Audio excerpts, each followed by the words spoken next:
let me share with you a few things you need to know before becoming a landlord.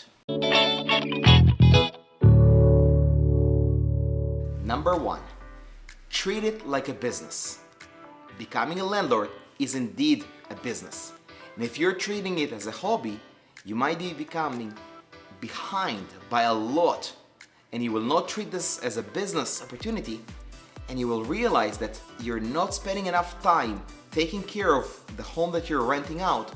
So remember, if you're treating it like a business and you're doing everything as you need in order for you to net the most amount of money, you will succeed if you do so.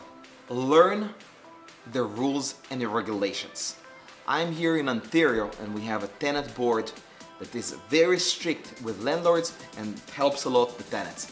So make sure, do yourself a favor, you go over their website and you read everything you can possibly read about what does it mean to become a landlord and your rights.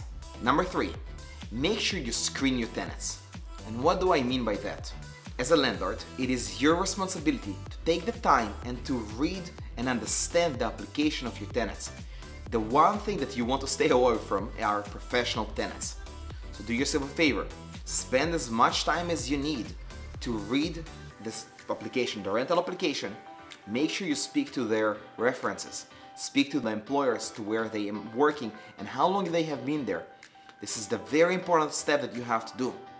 Because remember, if you rent your house to a professional tenant and they pay for the first 2 months and then they stop paying, it is a headache for you to get rid of them.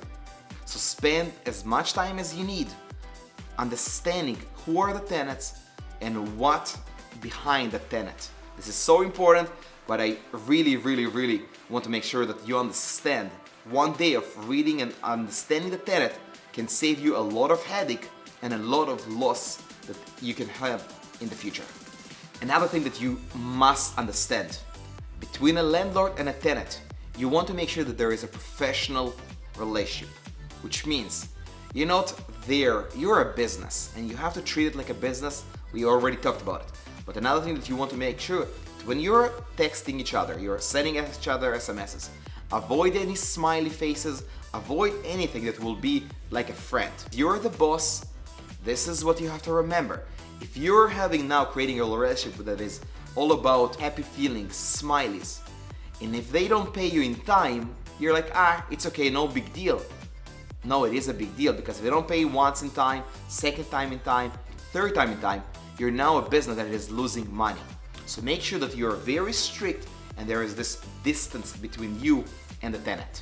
Make sure that you're working with the right contractors. What do I mean by that? You want to make sure, let's say if there is a plumbing issue with your toilet in one of their rental properties, you want to make sure that you have someone available to fix the issue right away. Which means, if the toilet is leaking and it's taking you about 2 days, 3 days to take care of the problem, this problem can become a much more expensive than it was originally.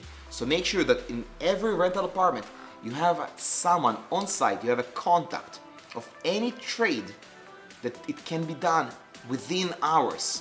Because a leak in a toilet that might seem like it's not a big deal can result in thousands of dollars if the hardwood get damaged, if the water seeps through the below floor. So make sure you have the right contracts with you. Here's another thing that you really want to make sure that you understand. Create yourself a network of professionals.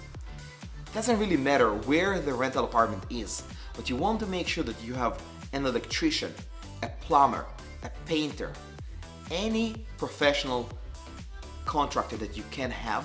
Make sure you surround yourself with those people. For a simple reason. If you need to paint the house between tenants, you can just make a phone call, a quick phone call, and the painting company will right away arrive to the house.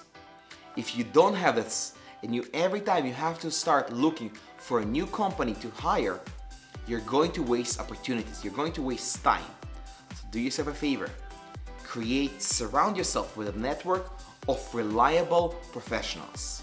If you have any questions, shoot me a quick message below. I will be able to guide you to that, and I'll be able to provide you with some contacts. Another thing that people underestimate, you need to be available to the tenant.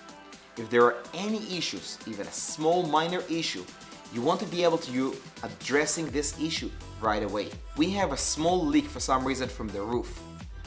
Don't let this be as like, yeah, I'll take care of it tomorrow, or I will take care of it on the weekend.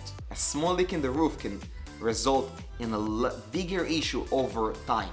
So if tenant calls you up and says, I feel that there is water coming through the roof, make sure you get in touch with the roofer right away and you're handling it within hours. This can save you thousands of dollars. Remember, it just goes back to that, treat it like a business. Don't treat it like a hobby.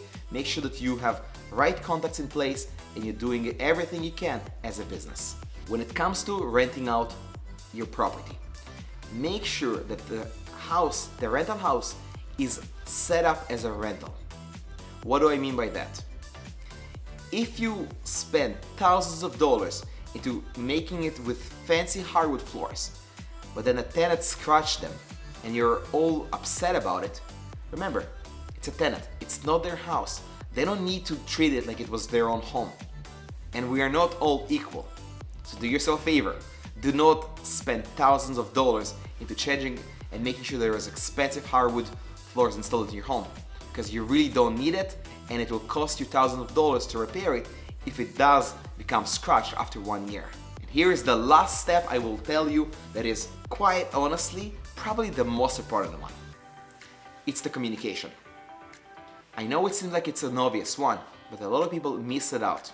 They're not communicating with others. They're not communicating with their tenants about any issues or anything that they need to address right away. So make sure you communicate with your tenant on a regular basis, which means once in a while you go in and you see the home. As long as you give 24 hours notice, you're good, you're clear. But make sure that you do it because you want to make sure that the tenant is comfortable with you, and at the same time you're comfortable with the tenant staying at your home and making sure that they're paying on a monthly basis. So you want to just make sure that there is this relationship, that if there are any issues, they can feel free to call you. There is this communication between the two of you. It's so important, but also very underestimated. If you have any questions, make sure that you comment below. You know I'm always here for you. Have an amazing day.